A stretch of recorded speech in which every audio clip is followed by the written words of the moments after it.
Gentlemen, let me start by telling you something most men never truly understand.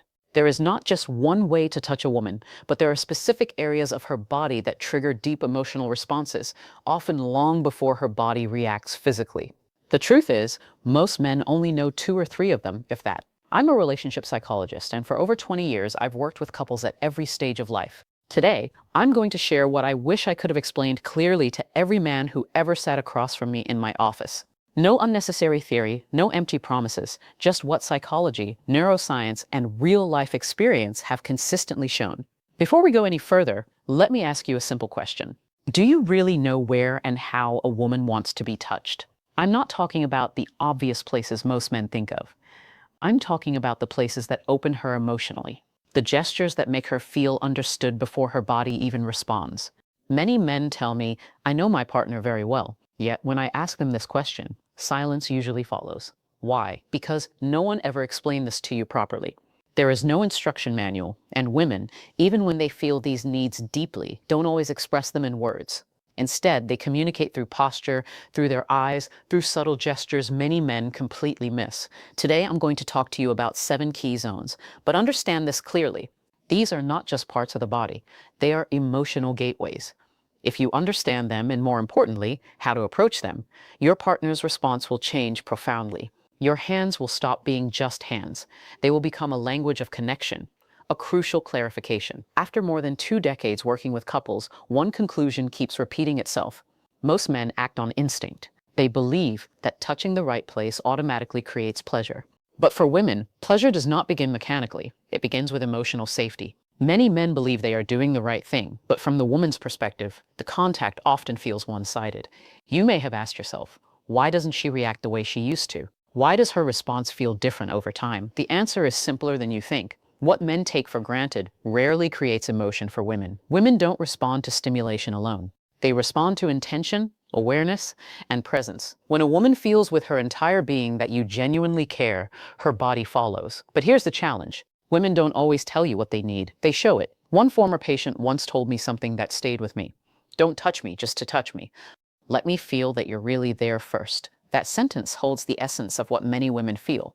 This isn't about physical contact. It's about opening a psychological door first. Zone 1, the hands. I'm starting with a zone most men underestimate, the hands. A woman's hands are directly connected to her emotional world. When you hold them slowly and gently, you're touching far more than skin. A soft stroke along her fingers, a calm, warm pressure in the palm can create a deep sense of being understood. In my practice, I've observed something very clear. Couples who continue holding hands even after decades together maintain a stronger emotional bond. This is not coincidence. Hand contact releases oxytocin, the hormone of trust and connection. One important detail many men overlook. Several women have told me that neglected hands completely break the moment. Clean, warm, well-cared-for hands make a significant difference. Zone 2, the nape of the neck. The neck, right at the hairline, is where tension often accumulates unconsciously. When you touch this area slowly and gently, without words or expectation, the body begins to relax. This is not a zone of stimulation. It is a zone of soothing and trust. I remember a man in his late 50s who felt emotionally invisible in his marriage. One evening, without any goal in mind, he placed his hand gently on his wife's neck while she stood at the window. She stopped, she exhaled, and then she turned toward him. That simple gesture reopened something they had lost. Zone 3, the lower back. Between the waist and hips lies an area that represents stability. When you place your hands there gently, without holding, without restraining, you send a powerful message. I'm here, you're safe, but you're free. This gesture is especially effective in ordinary moments, in the kitchen, in the morning, in silence. Your chest against her back, your hands warm and present, no words needed. Zone 4, behind the ear, beneath the jawline, is highly sensitive and only accessible when trust already exists. Too much pressure closes it, warmth and lightness open it. A woman once told me that this touch didn't make her feel desired, it made her feel valued. And for many women, that is what comes first. Zone 5, between the shoulder blades. This is a deeply overlooked area. Psychologically, it represents protection.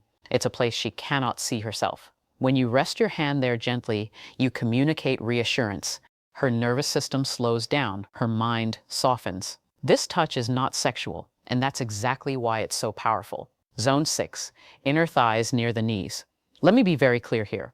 This is not about intimate areas. This is a transitional zone. Close but respectful, suggestive but safe. When approached slowly, it says, I'm close and I respect your pace. Many men skip this step, and that's where they lose emotional trust. Zone 7, the lower abdomen. Around the navel lies one of the most surprising zones. The lower belly is where instinct and emotion meet. This area requires absolute sincerity. Place your hand there slowly and warmly, as if handling something precious. When a woman allows this, she is offering not just her body, but her inner world. Why these zones work? Women don't respond only to physical stimulation. They process touch emotionally and neurologically. Studies show that female skin receptors are significantly more sensitive, and these areas trigger oxytocin release, the hormone of trust, bonding, and emotional openness. These are not simply erogenous zones. They are emotional sensors. They tell her body, this person is safe. Practical guidance. Slow down. Observe her reactions. Use these touches in everyday moments. Be consistent. Be mentally present. One man told me recently, I didn't know what changed, but she felt closer. That's the point. Women don't always identify the change. They feel it. These 7 zones are not buttons. They are doors. Each time you touch them with sincerity, you say, I see you. I respect you. You matter. And that is what women truly want. Not performance. Not pressure. Connection.